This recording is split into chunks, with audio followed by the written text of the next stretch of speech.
ಕಾಲಿಷ್ಟ ಪದ್ಧತಿಗಳೂಡಿ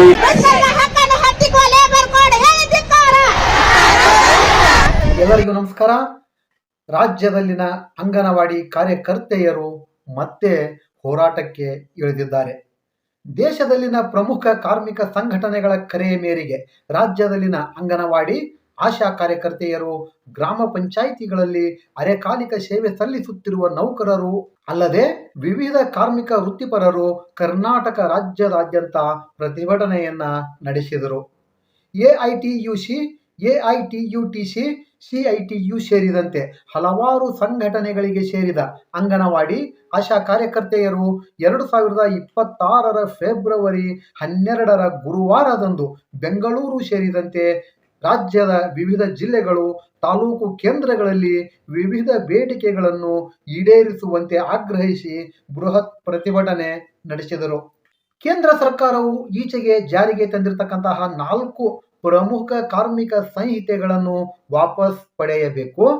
ಅಂಗನವಾಡಿ ಕಾರ್ಯಕರ್ತೆಯರು ಸೇರಿದಂತೆ ಕೇಂದ್ರ ಸರ್ಕಾರದ ವಿವಿಧ ಯೋಜನೆಗಳಲ್ಲಿ ಕಾರ್ಯನಿರ್ವಹಣೆ ಮಾಡುತ್ತಿರುವವರಿಗೆ ಕನಿಷ್ಠ ವೇತನವನ್ನು ಕೊಡಬೇಕು ಮತ್ತು ಅವರೆಲ್ಲರ ಸೇವೆಯನ್ನು ಕಾಯಂಗೊಳಿಸಬೇಕು ಎನ್ನುವ ಬೇಡಿಕೆಗಳು ಸೇರಿದಂತೆ 10 ದೀರ್ಘಕಾಲೀನ ಬೇಡಿಕೆಗಳನ್ನು ಮುಂದಿಟ್ಟುಕೊಂಡು ಹೋರಾಟವನ್ನ ನಡೆಸಿದರು. ರಾಜ್ಯದ ವಿವಿಧ ಭಾಗಗಳಲ್ಲಿ ನಡೆದಂತಹ ಹೋರಾಟದ ನೋಟಗಳನ್ನ ನಾವೀಗ ನೋಡೋಣ ಬನ್ನಿ.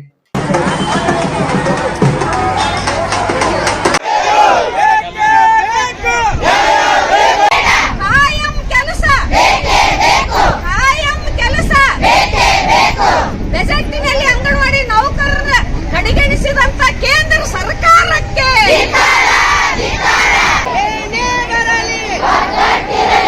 ನೌಕರಿ ಮಾಡಾಕತ್ತೇನ 40 ವರ್ಷ ಆತ. ಅಂಗನವಾಡಿಗಳು ಸ್ಟಾರ್ಟ್ ಆಗಿ 40 ವರ್ಷದಿಂದ ಹೋರಾಟ ಮಾಡ್ಕೊಂತ ಬಂದೀವಿ ನಾವು.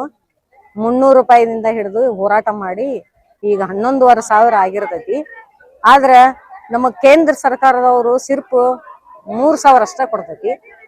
ರಾಜ್ಯ ಸರ್ಕಾರದವರು 6,000 ರೂಪಾಯಿ ಕೊಡ್ತೈತಿ. ಎಲ್ಲಾ ಕೂಡೇನ 11,000 ರೂಪಾಯಿ. 40 ವರ್ಷ ಆಯ್ತು ಅಂಗನವಾಡಿ ಕಾರ್ಯಕರ್ತರು ದುಡಿತಾ ಬಂದೀವಿ. ಅಂಗನವಾಡಿ ಅವ್ರ ಕೆಲಸ ಅಂತಂದ್ರ ಸಾವಿರಾರು ಕೆಲಸ ಅದಾವ. ಆದ್ರ ಕೇಂದ್ರ ಸರ್ಕಾರದವರು ಕನಿಷ್ಠ ವೇತನವನ್ನು ಕೊಡ್ತಾ ತಯಾರಿಲ್ಲ. ಚುನಾವಣೆ ಕೆಲಸ, ಗರ್ಭಿಣಿ ಬಾಣ್ತಿಯವ್ರ ಕೆಲಸ, ಚುಚ್ಚುಮದ್ದು ಕೆಲಸ, ಸರ್ವೆ ಕೆಲಸ, FRS ಕೆಲಸ, ಈ ಮೊಬೈಲ್ ನಲ್ಲಿ ಕೆಲಸ ಮಾಡುವಂತ ಕೆಲಸವನ್ನು ಅಂಗನವಾಡಿ ಕಾರ್ಯಕರ್ತರಿಗೆ ಹೊರೆಯಾಗಿರುತ್ತದೆ. ಆದ್ರೆ ಅದ್ರ ತಕ್ಕಂತ ಕೆಲಸಕ್ಕೆ ತಕ್ಕಂತ ಕೂಲಿ ಇಲ್ಲ. ನಮಗ 26,000 ರೂಪಾಯಿ ನಮಗ್ ಕನಿಷ್ಠ ವೇತನ ಕೊಡ್ಬೇಕಂತ ಹೇಳಿ ನಮಗ್ ಬೇಡಿಕೆಗಳಿದೆ. ಅಂಗನವಾಡಿ ಕಾರ್ಯಕರ್ತರಿಗೆ ಎಲ್ಲಾ ಇಲಾಖೆದವರು ಕೆಲಸ ಹೊರಸ್ತಾರ. ಆದ್ರೆ ಕಮ್ಯುನಿಟಿ ಮೀಟಿಂಗ್ನಲ್ಲಿ ಯಾವ ಬಾಗಲಕೋಟೆ ಜಿಲ್ಲಾ ಮಿನಿಸ್ಟರ್ ಆಗಲಿ, ಮತ್ತ ಸಚಿವರಾಗಲಿ, ಕೇಂದ್ರ ಸಚಿವರಾಗಲಿ, ರಾಜ್ಯ ಸಚಿವರಾಗಲಿ ಕಮ್ಯುನಿಟಿ ಮೀಟಿಂಗ್ನೊಳಗ ನಮ್ಮದ ಹೆಸರ ತೆಗೆಯುವುದಿಲ್ಲ. ಆದ್ರ ಎಲ್ಲಾ ಕಡೆಯಿಂದನೂ ಉಳಿದು ಬಂದಂತ ಕೆಲಸ ಮಹಿಳಾ ಮತ್ತು ಮಕ್ಕಳ ಕಲ್ಯಾಣ ಇಲಾಖೆ ಕೆಲಸಕ್ಕೆ ಹೊರಸ್ತಾರ. ಎಲ್ಲರೂ ಕೆಲಸ ಹೇಳ್ತಾರ. ಆದ್ರೆ ಅಂಗನವಾಡಿ ಕಾರ್ಯಕರ್ತರಿಗೆ ತಕ್ಕಂತ ಪಗಾರ ಇಲ್ಲ ಅಂತ ಹೇಳಿ 40 ವರ್ಷ ಗಂಟ್ಲೆ ಹೋರಾಟ ಮಾಡಿದ್ರು ಕೂಡ 1 ಪೈಸಾನು ಕೂಡ ನಮ್ಗೆ ಏರ್ಸಿಲ್ಲ. 2018ರಿಂದ ಹಿಡಿದು ಇಲ್ಲಿವರೆಗಿನು 2026ನೇ ವರ್ಷ ಚಾಲ್ತಿ ಆಗೈತಿ. 1 ಪೈಸಾನು ಕೊಟ್ಟಿಲ್ಲ ನಮ್ಗ. ಬಿಟ್ಟಿ ಕೆಲಸ ಮಾಡಿಸ್ಕೊಳಕ್ ಅಂಗನವಾಡಿ ಕಾರ್ಯಕರ್ತನ ಹುಡುಕ್ತಾರ ಹೊರತಾಗಿ ಅವ್ರಿಗೆ ತಕ್ಕಂತ ವೇತನವನ್ನು ಕೊಡ್ಲೇಕ ತಯಾರಿಲ್ಲ. ಅಂಗನವಾಡಿ ಕಾರ್ಯಕರ್ತರಿಗೆ ಅವ್ರಿಗೆ ಕನಿಷ್ಠ ವೇತನ ಕೊಡ್ಬೇಕಂತ ಹೇಳಿ ನಾವು ಬೇಡ್ಕೊಂತ ಇದ್ದೀವಿ. ಕೇಂದ್ರ ಸರ್ಕಾರಕ್ಕೂ ಬೇಡ್ಕೋತೀವಿ, ರಾಜ್ಯ ಸರ್ಕಾರಕ್ಕೂ ಬೇಡ್ಕೋತೀವಿ. ನಾವು ಕೆಲಸ ಮಾಡಿ ಬೇಡ್ಕೊಳ್ಳೋದು. ಎಷ್ಟೋ ಮಂದಿ ಎಷ್ಟೋ ಖರ್ಚು ಮಾಡ್ತಾರ. ಆದ್ರೆ ನಮ್ಮ ಅಂಗನವಾಡಿ ಕಾರ್ಯಕರ್ತರಿಗೆ ಪೇಮೆಂಟ್ ಏರ್ಸ್ಬೇಕಂತಂದ್ರ ಬಜೆಟ್ ಇಲ್ಲ. ಅವ್ರು ಜಾಸ್ತಿ ಜನ ಇದ್ದಾರೆ, ಹೇಗ್ ಮಾಡೋದು ಅಂತ ಹೇಳ್ತಾರ. ಕೇಂದ್ರ ಸರ್ಕಾರದ ಮೊನ್ನೆ ಬಜೆಟ್ ಮಾಡಿದ್ರು, ಕೇಂದ್ರ ಸರ್ಕಾರದಾಗ 1 ಪೈಸಾನು ಕೂಡ ಏರಿಸ್ಲಿಲ್ಲ. ರಾಜ್ಯ ಸರ್ಕಾರದೊಳಗೂ ಏರ್ಸುದಿಲ್ಲ. ಆದ್ರೆ ನಮ್ ಕಡೆ ಕೆಲಸ ತಗೊಂಡ್ರು 1 ಲಕ್ಷ ಗಂಟ್ಲೆ ಪಗಾರ ತಗೊಂಡ್ರು ಕೆಲಸ ಮಾಡ್ಲಾರ್ದಂತದು. ನಾವು ಬರೀ 12,000ದೊಳಗ ಚುನಾವಣೆ ಕೆಲಸ ಮಾಡ್ತೀವಿ, ICDS ಕೆಲಸ ಮಾಡ್ತೀವಿ, ಸರ್ವೆ ಮಾಡ್ತೀವಿ, ಗರ್ಭಿಣಿ ಬಾಣ್ತಿಯವ್ರ ಕೆಲಸ ಮಾಡ್ತೀವಿ, ಪರಿತತ್ವ ಅಂತ ಹೇಳಿ 16 ವರ್ಷದ ಹುಡುಗಿಯರ ಕೆಲಸನೂ ಮಾಡ್ತೀವಿ, ಸಣ್ಣ ಮಕ್ಕಳದು ಚುಚ್ಚುಮದ್ದನ್ನು ಮಾಡ್ತೀವಿ, ರುದ್ರರ ಕೆಲಸನೂ ಮಾಡ್ತೀವಿ, ಇದುವರೆ ಕೆಲಸನೂ ಮಾಡ್ತೀವಿ. ಗುಪ್ತ ರೋಗಗಳಿಗೂ ಸಹಿತ ನಾವು ಎಲ್ಲವನ್ನು ಓದು ತಿಳಿಸ್ತೀವಿ. ಇಷ್ಟೆಲ್ಲ ಅಂಗನವಾಡಿ ಕಾರ್ಯಕರ್ತರು ಕೆಲಸ ಮಾಡ್ತಾ ಇದ್ದಾರೆ. ಮ್ಯಾಗಿನವ್ರು ನೋಡ್ತಾ ಇದ್ದಾರೆ. ನಮ್ಮ ಮೋದಿ ಸಾಹೇಬ್ರು ಅಚ್ಚಾ ದಿನ ಆಯೇಗ ಆಯೇಗ ಆಯೇಗ ಅಚ್ಚಾ ದಿನ ಆಯೇಗ ಅಂತ ಹೇಳ್ತಾರ. ಆದ್ರೆ ಅಂಗನವಾಡಿ ಕಾರ್ಯಕರ್ತರಿಗೆ ಎಂದೂ ಅಚ್ಚಾ ದಿನ ರಾಜ್ಯ ಸರ್ಕಾರ ಕೊಡೋಲ್ದು, ಕೇಂದ್ರ ಸರ್ಕಾರ ಕೊಡೋಲ್ದು. ಕನಿಷ್ಠ ವೇತನ ನಮ್ಗೆ 26,000 ತನ ಕನಿಷ್ಠ ವೇತನ ಕೊಟ್ರೆ ಸಾಕು. ನಮ್ಮ ಮಕ್ಕಳು ಗಂಡ್ರು ನಮ್ಮ ಸಂಸಾರ ಚೆನ್ನಾಗಿ ನಡೀತೈತಿ ಅನ್ನುವಂಥದ್ದು ಒಂದು ನಮ್ಮ ಆಸೆ. 12,000 ರೂಪಾಯಿದಾಗ ಏನು ಆಗುದಿಲ್ಲ. ಮತ್ತ ಈಗ 1 ವರ್ಷದಿಂದ ಹೋರಾಟ ಮಾಡಿದಾಗ 1,000 ರೂಪಾಯಿ ಹೆಚ್ಚಿಗೆ ಮಾಡ್ತೀವಿ ಅಂತ ಹೇಳಿ ಸಿದ್ದರಾಮಯ್ಯ ಅವರು ಬಂದ ಆಶ್ವಾಸನ ಕೊಟ್ರು, ಅದನ್ನು ಕೂಡ ಕೊಟ್ಟಿಲ್ಲ. ಹೆಬ್ಬಾಳ್ಕರ್ ಲಕ್ಷ್ಮಿ ಅವ್ರು ಬಂದ್ರು, ಅವ್ರನ್ನು ಕೂಡ ಹೇಳಿದ್ರು, ಅದನ್ನು ಕೊಟ್ಟಿಲ್ಲ. LKG UKG ನಮ್ಮ ಅಂಗನವಾಡಿಗೆ ವಹಿಸ್ರಿ ಅಂತ ಹೇಳ್ತೀವಿ ನಾವು. LKG UKG ಕನ್ನಡ ಶಾಲಿ ಕೊಟ್ಟನಂದ್ರ ನಮ್ಮ ಅಂಗನವಾಡಿಯಲ್ಲಿ ಮಕ್ಕಳು ಇರುದಿಲ್ಲ.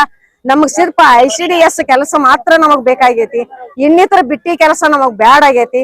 ಇವತ್ತೇನು ನಾವು ಈ ಒಂದು ಪ್ರತಿಭಟನೆ ಹಮ್ಮಿಕೊಂಡಿದೀವಿ, ಯಾಕೆ ನಾವು ಸುಮ್ಮನೆ ಬಂದು ಕುಂದ್ರಲ್ಲ. ಸರ್ಕಾರ ಎಲ್ಲಾ ಬಂಡವಾಳಶಾಹಿಗಳ ಪರವಾಗಿ ಬಜೆಟ್ ಅನ್ನು ಮಂಡನೆ ಮಾಡಿದೆ. ಆಗ ಅದನ್ನ ಕುತ್ಕೊಂಡ್ರೆ ನಮ್ಮನ್ನ ಕೇಳೋರಿಲ್ಲ, ಹೇಳೋರಿಲ್ಲ. ಬಡವರ ಪರವಾಗಿ, ಹೆಣ್ಮಕ್ಳ ಪರವಾಗಿ ಯಾವುದು ಯೋಜನೆ ತಂದಿಲ್ಲ. ಬರೇ ಬಂಡವಾಳಶಾಹಿಗಳು, ಬರೇ ಇದ್ದಂತ ಕಾಂಟ್ರಾಕ್ಟರ್ಗಳಿಗೆ. ಮಂಜುಳಾ ನೀರ್ಲಕೆರೆ ಅಂತಂದು ಗ್ರಾಮ ಪಂಚಾಯತ್ ಒಳಗ ಗ್ರಾಮ ಕಾಯಕ ಮಿತ್ರ ಅಂತೇಳಿ ಕೆಲಸ ನಿರ್ವಹಿಸ್ತಾ ಇದ್ದೀನಿ. ಜಿಲ್ಲಾ ಪಂಚಾಯತಿಯಲ್ಲಿ ಜಿಲ್ಲಾ ಅಧ್ಯಕ್ಷರಾಗಿ ಕಾರ್ಯನಿರ್ವಹಿಸ್ತಾ ಇದ್ದೀನಿ. ನಮ್ಗೇನಪ್ಪಾ ಅಂತಂದ್ರ ಗ್ರಾಮ ಪಂಚಾಯತಿ ನೌಕರಿಗೆ ನೀಡುವಂತ ಕನಿಷ್ಠ ವೇತನವನ್ನ ನಮಗೂ ಜಾರಿಗೊಳಿಸ್ಬೇಕಂತಂದು ಕೇಳ್ಕೊಂತೀವಿ. ಆಮೇಲೆ ಈ MG ನರೇಗಾ ಅನ್ನೋ ಹೆಸರನ್ನ ತೆಗೆದುಹಾಕಿ G-ರಾಮ್ಜಿ ಅನ್ನೋ ಯೋಜನೆಯನ್ನ ತಂದಿದ್ದಾರೆ. ಪರವಾಗಿಲ್ಲ, ಆದ್ರ ಈ MG ನರೇಗಾ ಒಳಗಿದ್ದಂತ ಕಾನೂನುಗಳು ಇದರಲ್ಲಿ ಇರ್ಬೇಕು ಅಂತಂದು ನಾವು ಎಲ್ರು ಸೇರಿ ಇದು ಒತ್ತಾಯ ಮಾಡ್ತಾ ಇದೀವಿ ಸರ್ಕಾರಕ್ಕ. ಆಮೇಲೆ ನಾವು ಮಹಿಳಾ ನೌಕರರಾಗಿರೋದ್ರಿಂದ ಕೆಲ್ಸಕ್ಕೆ ಹೋಗ್ಬೇಕಾದ್ರೆ ಏನಾದ್ರು ಅಪಘಾತಗಳಾದ್ರಂದ್ರ ನಮ್ಗ ಪರಿಹಾರ ನೀಡ್ಬೇಕಂತಂದು ನಾವು ಕೇಳ್ಕೊತಾ ಇದ್ದೀವಿ. ಅದೇ ರೀತಿ 20,000 ಮಾನವ ದಿನಗಳನ್ನ 10,000 ಮಾನವ ದಿನಗಳನ್ನಾಗಿ ಇಳಿಕೆ ಮಾಡ್ಬೇಕಂತಂದು ನಾವು ಸರ್ಕಾರಕ್ಕ ಒಂದು ಮನವಿಯನ್ನ ಕೊಡ್ತಾ ಇದೀವಿ. ಅದನ್ನ ಗ್ರಾಮ ಪಂಚಾಯತಿನೇ ಜವಾಬ್ದಾರಿ ಆಗಿರ್ಬೇಕು ಅಂತಂದು ನಾವು ಕೇಳ್ಕೊಂತೀವಿ. ಆಮೇಲೆ ನಾವು ನಮ್ಮನ್ನೇನಪ್ಪಾ ಅಂತಂದ್ರೆ ಗ್ರಾಮ ಪಂಚಾಯತಿಯಲ್ಲಿ ಮಹಿಳೆಯರನ್ನ ತಗೊಂಡಿರೋ ಕಾರಣ ನಮ್ಮನ್ನ ಕಾಯಂ ನೌಕರರಾಗಿ ತಗೋಬೇಕಂತಂದು ನಾವು ಸರ್ಕಾರಕ್ಕೆ ಒಂದು ಮನವಿ ಕೊಡ್ತಾ ಇದೀವಿ. ಎಲ್ಲಿವರೆಗೆ ಹೋರಾಟ